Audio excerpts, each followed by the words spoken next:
जब जवान बेटी घर में हो तो माँ बाप और पूरे परिवार को उसकी शादी की चिंता लगी रहती है। सोनम भी अपने घर की इकलौती बेटी थी।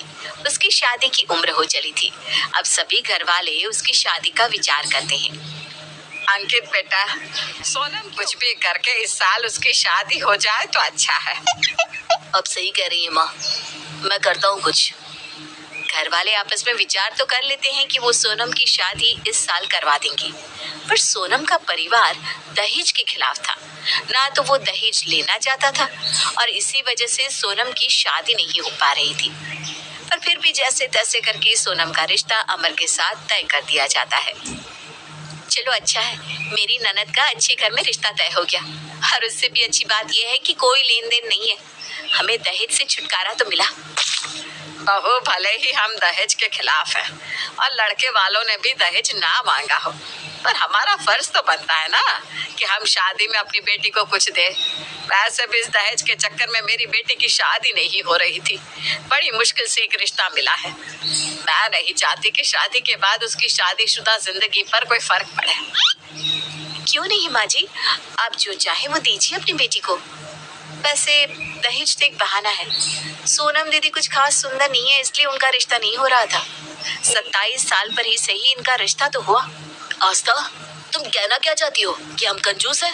हम अपने घर की बेटी को दहेज नहीं देना चाहते, इसलिए उसे इस उम्र तक घर में बिठा कर रखा था।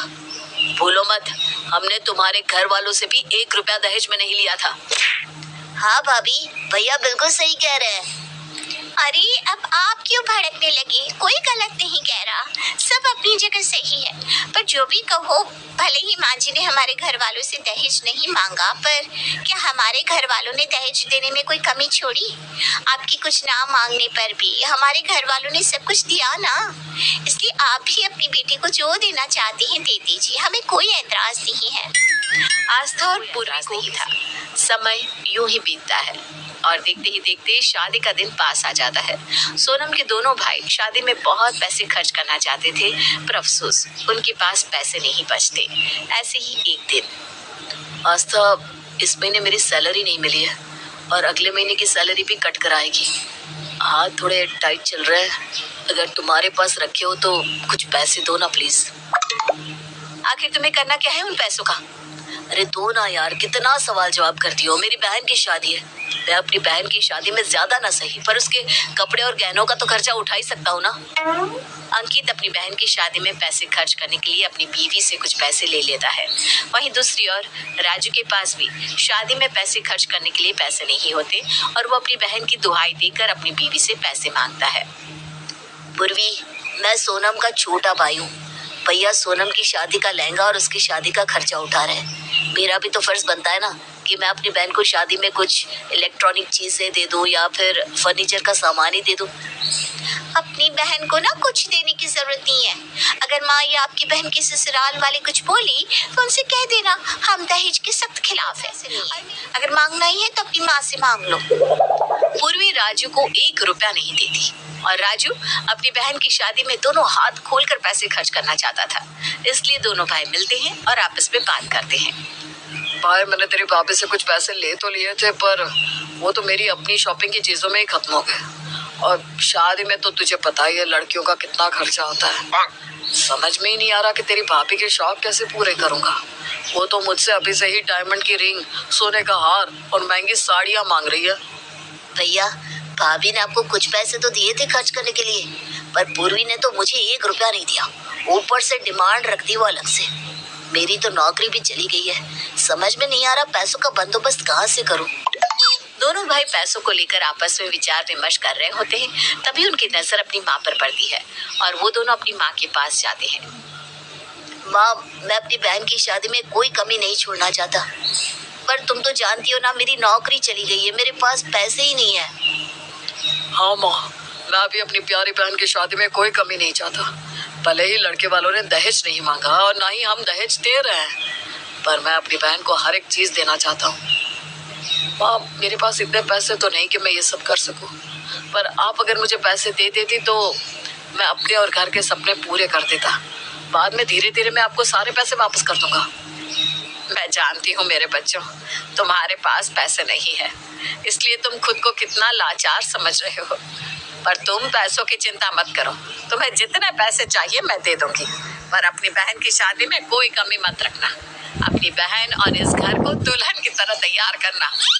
दोनों भाई अपनी माँ से सारे पैसे तो ले लेते हैं, पर खुद के ऊपर सारे पैसे खर्च कर लेते हैं। देखते ही देखते शादी का दिन आ जाता है, पर शादी के घर में ना कोई रौनक थी और ना ही कोई सजावट, ना कोई शोर शराबा। मानो शादी वाले दिन भी घर में सन्नाटा था। कुसुम के घर की शांति देखकर मोहल्ले की एक औरत कुसुम से कहती है, कुसुम, और दिन तो जैसे तैसे बीत गए, पर आज तो तेरी बेटी की शादी है, पर फिर भी घर में इतना सन्नाटा, न कोई नाच, न गाना, न कहीं डीजे, और घर भी ऐसा सादा। यहाँ तक कि तूने अपनी बेटी को देने के लिए भी कुछ। अरे तू दहेज के खिलाफ है, इसका मतलब ये तो नहीं ना कि अपनी बेटी को खाली हाथ विदा करे। ऐसा कुछ नहीं है बहन, तुम्हें सब कुछ देखने को मिलेगा। मैंने अपने दोनों बेटों को पैसे दिए हैं, उन्होंने ही सारी अरेंजमेंट करी है, मेहमानों के बैठने से लेकर बारातियों के खाने तक की। बस थोड़ा सा इंतजार करो, देखना मेरी बेटी की शादी कितने धूमधाम से होगी। कुसुम अपनी पड़ोसन को बोलकर चली तो जाती है, पर वो खुद भी परेशान थी, क्योंकि अब तक उसके बेटों ने कुछ भी नहीं किया था। कुसुम अपने दोनों बेटों के पास जाती है और गुस्से से कहती है, क्या इंतजाम किया है तुम दोनों ने? अब तक घर की सजावट नहीं हुई। कुसुम के ससुराल भिजवाने के लिए ना ही टीवी, फ्रिज, कूलर आया है और ना ही फर्नीचर का कोई सामान। अरे यहाँ तक कि तुम दोनों ने सुमन के गहने भी नहीं खरीदे। पता नहीं खाने का तुमने अरेंजमेंट कैसे किया होगा। घर में मेहमान आ चुके हैं, सब मुझसे एक ही बात पूछ रहे हैं, क्या जवाब दूं मैं उन्हें? आखिर क्या किया तुम दोनों भाइयों ने इतने पैसों का? माँ, अब के जमाने में इतना शोर शराबा कौन करता है? 10 बजे के बाद वैसे ही पुलिस आकर डीजे बंद करवा देगी, इसलिए शांति से ही शादी करेंगे। अरे फिक्र मत करो, सारा अरेंजमेंट हो चुका है। कुसुम के पूछने पर भी वो दोनों भाई कुछ नहीं बताते और देखते ही देखते शादी का मुहूर्त पास आ जाता है। दुल्हन तैयार थी, बारात आ चुकी थी, पर जब कुसुम देखती है कि उसके बेटों ने शादी की कोई अरेंजमेंट नहीं की, शादी बिल्कुल सिंपल तरीके से हो रही है, पर उसके दोनों बेटे और बहू किसी हीरो हीरोइन से कम नहीं लग रहे थे।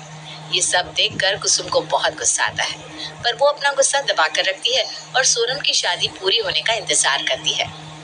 अब समझ में आ रहा है मुझे कि तुम दोनों भाइयों ने मुझसे पैसे लेकर क्या किया। तुम दोनों भाइयों ने मुझसे पैसे लिए और खुद खा गए।